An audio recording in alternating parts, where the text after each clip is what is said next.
नमस्कार दोस्तों।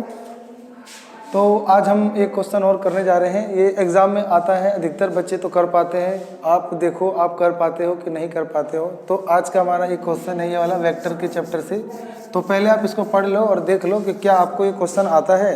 तो प्रश्न है कि फाइंड ए यूनिट वेक्टर। आपको एक यूनिट वेक्टर पता करना है जो perpendicular to each of the vector, जो इन दोनों वेक्टर पे परपेंडिकुलर है, यानी इनके जोड़ने वाला जो इन दो वेक्टर को जोड़ के जो वेक्टर आएगा इस पे परपेंडिकुलर है, और इनको घटाने पे जो वेक्टर आएगा, देखो दो वेक्टर को जोड़ते हैं तो भी वो वेक्टर और दो वेक्टर घटाते हैं तो भी वेक्टर। तो पता करना है कि एक ऐसा ही वेक्टर जो परपेंडिकुलर हो इन दोनों वेक्टर पे, यानी ए वेक्टर बी वेक्टर जोड़ने से। तो ये अलग अलग दे रखा है, आप जोड़ के ये वेक्टर निकाल लेना, फिर ये घटा लेना, तो इनको घटा के वेक्टर निकाल लेना। अब पूछा है कि इन दोनों वेक्टर पे वो परपेंडिकुलर हो और साथ में यूनिट वेक्टर निकालना है। तो अगर हमें पता है कि दो वेक्टर, मतलब जो दो वेक्टर जा रहे हैं ये दो वेक्टर है और हमें एक ऐसा वेक्टर निकालना है जो इन दोनों पे परपेंडिकुलर है, तो इन दोनों पे परपेंडिकुलर निकालने के लिए हमें करना पड़ेगा कार्टेशियन प्रोडक्ट। तो मान लो ये ए वेक्टर है और ये बी वेक्टर है, तो कार्टेशियन प्रोडक्ट कैसे करते हैं? तो ए वेक्टर का क्रॉस बी वेक्टर करते हैं। तो आप ना इन दोनों का पहले इन दोनों वेक्टर को जोड़ लेना, ए और बी। तो आपको एक नया वेक्टर मान लो ये आ जाएगा, तो इसको मान लो सी वेक्टर आ जाएगा। ऐसे इनको एक बार घटा लेना है तो आपका आ जाएगा यहाँ पर एक डी वेक्टर। तो ए सी वेक्टर क्या है? यानी इन दोनों का सम है।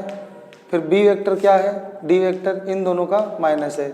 तो दो वेक्टर आ गया। तो प्रश्न में पूछा है कि आपको एक परपेंडिकुलर वेक्टर निकालना है जो इन दोनों वेक्टर के ऊपर परपेंडिकुलर हो।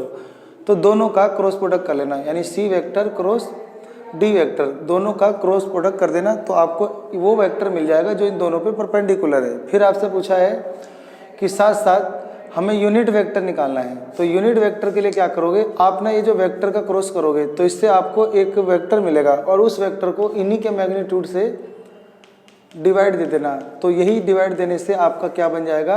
यूनिट वेक्टर बन जाएगा। ठीक है, तो उम्मीद करता हूँ आप समझ गए होंगे। अगर आप नहीं समझे हैं तो अब मैं करके दिखाता हूँ, तो आप उसमें देख सकते हो। अगर आपको आता है तो आप कर सकते हो।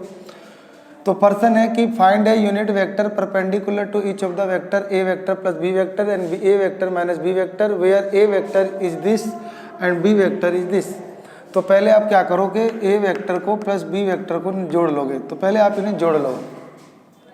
जोड़ते कैसे हैं? इस 3 को आई से, जे को जे से, के को के से जोड़ते हैं। तो 3 को 1 से जोड़ोगे तो ये आपका 4i आ जाएगा।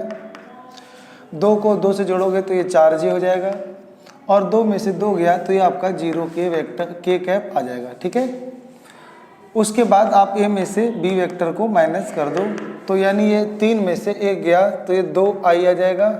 ऐसे ही फिर ये 2 में से 2 गया तो 0j आ जाएगा, और ये 2 में से 2 गया तो प्लस हो जाएंगे ना। ये 2 में से घटाना था तो माने प्लस का के कैप आ जाएगा। ठीक है, अब आप इसको लेट कर लो कि ये आपका जो है ये सी वेक्टर है। सही है, नहीं तो आप इसको ऐसे भी रहने दे सकते हो, कोई दिक्कत नहीं आती है। ठीक है, तो आप लेट कर लो कि जो ए वेक्टर है प्लस सी वेक्टर है, बी वेक्टर है, वो सी वेक्टर है। और ऐसे आप ए लेट कर लो, ए वेक्टर माइनस बी वेक्टर जो है वो एक डी वेक्टर है। कोई ज़्यादा फर्क नहीं पड़ेगा। ठीक है, तो सी वेक्टर आपका ये आ गया 4i प्लस 4j और प्लस 0 के कैप। ऐसे ही हो गया 2i कैप प्लस ओ जे कैप प्लस में 4k कैप।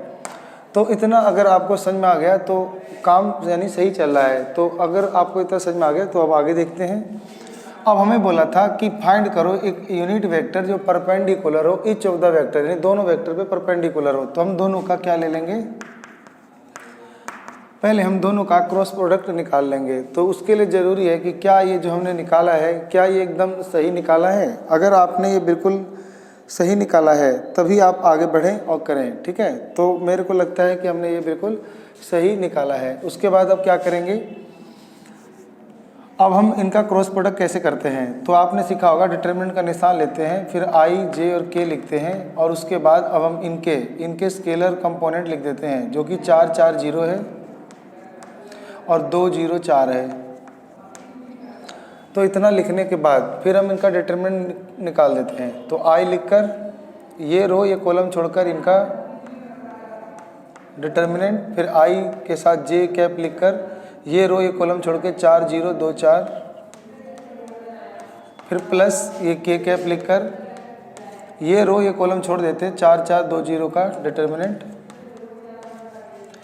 तो अब ये करोगे आप तो 4 चौक 16 आ जाएगा और घटा 0 में 0 का 0, इनको तिरछा गुना करोगे तो ये आ जाएगा आपका 4 चौक 16 घटा 0, और ये भी अगर आप तिरछा गुना करोगे तो ये आ जाएगा 4 0 0, तो 0 और घटा 2 चौक 8, तो ये आपका आ जाएगा 16i, ये हो जाएगा -16j, और ये गुना होगा तो माइनस का 8k कैप। ठीक है, तो ये भी आपका एकदम सही होना चाहिए। तो एक बार देख लो कि ये क्या सही है आपका इसमें हमारे से मैच हो रहा है, तो इतना तो लगभग आना चाहिए। ठीक है, तो इतना जो है आपका उम्मीद करते हैं कि सही आया होगा। ठीक है,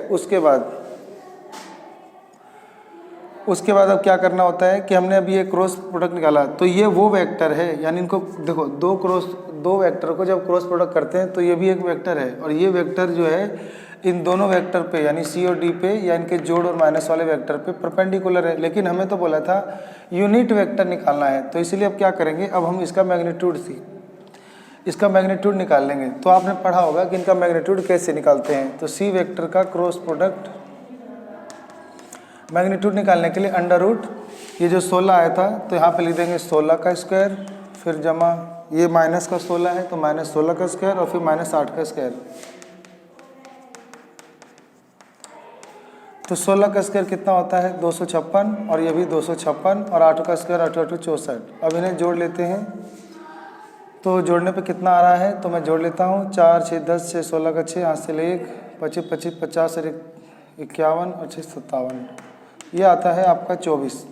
तो बिल्कुल ये आपका 24 आ गया। तो आपको क्या चाहिए था कि यूनिट वेक्टर, तो आप लिखोगे यूनिट वेक्टर, तो यानी C vector cross D vector को डिवाइड कर दोगे इनके मैग्नीट्यूड से। सही है, तो ये वेक्टर जो आया था जैसे ये वाला आया था, तो ये लिख दोगे आप 16i घटा 16j और घटा 8k कैप, और इनको डिवाइड दे दोगे इनके मैग्नीट्यूड से। अभी हमने मैग्नीट्यूड निकाला था 24, तो सबको 24 से भाग दो। अब अलग अलग 24 से भाग दोगे तो आपका आ जाएगा 16/24i घटा 16/24j कैप और घटा 8/24k कैप। अब ये काट दोगे तो आपका आंसर बन जाएगा 2/3i घटा 2/3j और घटा 1/3k कैप। ठीक है, तो ये हमारा वो वेक्टर आ गया है जो कि हम चाहते थे, यूनिट वेक्टर पता करना